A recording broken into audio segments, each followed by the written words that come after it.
بسم اللہ الرحمن الرحیم رب زدنی علما رب زدنی علما رب زدنی علما۔ اے اللہ میرے علم میں اضافہ فرما۔ دار ارقم اسکول غوری ٹاؤن میں آپ کو خوش آمدید کہتے ہیں۔ میں آپ کی اردو کی ٹیچر ہوں اور آج میں آپ کو 4th کلاس کی اردو ویکیشن ورک کے حوالے سے گائیڈ لائن دوں گی۔ ویکیشن ورک میں کچھ عنوان ایسے ہیں جن کے حوالے سے گائیڈ لائن آپ کو دار ارقم کے یوٹیوب چینل پر مل جائے گی۔ پیارے بچوں، ہم معنی الفاظ کی بات کرتے ہیں۔ ہم معنی الفاظ وہ الفاظ ہوتے ہیں جو مختلف الفاظ ہوتے ہیں لیکن ان کے معنی ایک جیسے ہوتے ہیں۔ جیسے یہاں پر الفاظ ہے اندھیرا اور تاریکی، دونوں کے میننگ سیم ہیں۔ تو پیارے بچوں، پہلا ہمارا ٹاپک ہے مذکر مؤنث۔ مذکر مؤنث کیا ہے، اس کے لیے ہم پہلے اس کے معنی سمجھ لیتے ہیں۔ مذکر مؤنث جنس کے لحاظ سے اسم کی 2 اقسام ہیں جو کہ ہیں مذکر اور مؤنث۔ تو پیارے بچوں، مذکر کسی بھی نر اسم کو مذکر کہتے ہیں، جیسے لڑکا، مرد، شیر، بلا وغیرہ، جبکہ مؤنث کسی بھی مادہ اسم کو کہتے ہیں، جیسے لڑکی، عورت، بلی، شیرنی وغیرہ۔ یہاں پہ کچھ لسٹ دی گئی ہے مذکر مؤنث کی، جیسے دھوبی، دھوبن، پڑوسی، پڑوسن، بیل، گائے، بندر، بندریا، ابو، امی، دولہا، دلہن، دادی، دادا، نانی، نانا، چچا، چچی وغیرہ۔ آج کا ہمارا دوسرا عنوان ہے الفاظ متضاد۔ الفاظ متضاد کو جاننے کے لیے بھی پہلے ہم اس کے معنی سمجھ لیتے ہیں کہ اس کا مطلب کیا ہے۔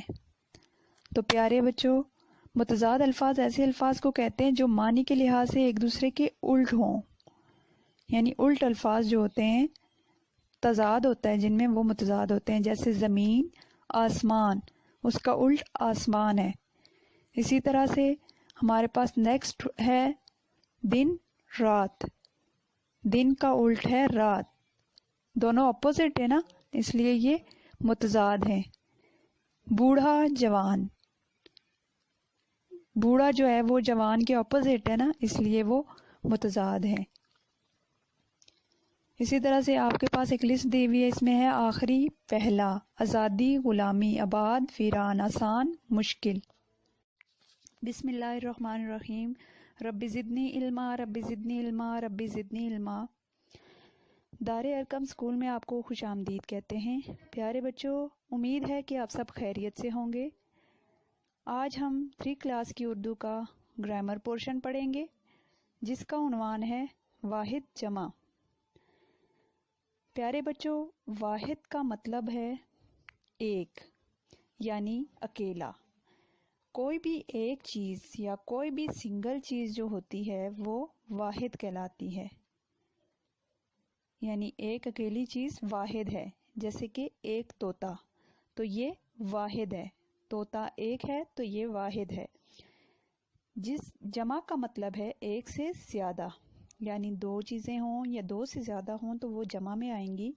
جیسے 2 طوطے، اب ایک تھا تو اس کے ساتھ طوطا تھا، الف لگا ہوا تھا، جبکہ 2 ہیں تو طوطے، بڑی یہ لگا دی ہم نے۔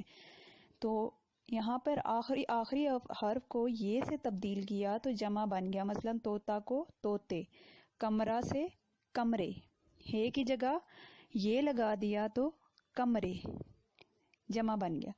لڑکا، الف کی جگہ یہ لگا دیں گے تو بن جائے گا لڑکے، یعنی وہ جمع میں تبدیل ہو جائے گا، لڑکا، لڑکے۔ اسی طرح سے ہے کپڑا، الف کی جگہ یہ لگا دیں گے تو بن جائے گا کپڑے، یعنی جمع میں تبدیل ہو جائے گا، زیادہ تعداد میں ہوں گے تو کپڑے۔ تو پیارے بچوں، جب ہمارے واحد جمع کے حساب سے ہمارے فقرے بھی چینج ہوتے ہیں، فقرے بھی تبدیل ہوتے ہیں۔ جیسا کہ یہ لڑکا ہے، واحد کے ساتھ ہم ہے لگاتے ہیں، جبکہ جمع کے ساتھ ہم ہیں لگاتے ہیں۔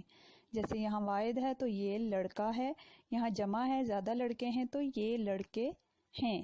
اسی طرح سے پرندہ ہے تو یہ پرندہ ہے، یہ واحد ہے، ایک ہے، اس لیے اس کے ساتھ ہے لگا دیا۔ جبکہ جب جمع ہوں گے، زیادہ پرندے ہوں گے تو ان کے ساتھ ہم ہیں لگا دیں گے۔ اسی طرح سے آگے ہمارے پاس یہ بستہ ہے، ایک ہے تو اس کے ساتھ ہم ہے لگائیں گے، جبکہ زیادہ بستے ہوں گے تو اس کے ساتھ ہم ہیں لگائیں گے۔ یہ بستے ہیں، یہ جمع میں آئے گا۔ یہ جھولا ہے، یہ واحد ہے، ایک ہے، اس لیے اس کے ساتھ ہے لگا دیا، جبکہ جب زیادہ جھولے ہوں گے تو اس کے ساتھ ہم لگائیں گے ہیں۔ یہ جھولے ہیں، یہ جمع میں آ جائے گا۔ امید ہے آپ کو ٹاپک سمجھ آ گئے ہوں گے۔ اپنا بہت سارا خیال رکھیے۔ اللہ حافظ، فی امان اللہ۔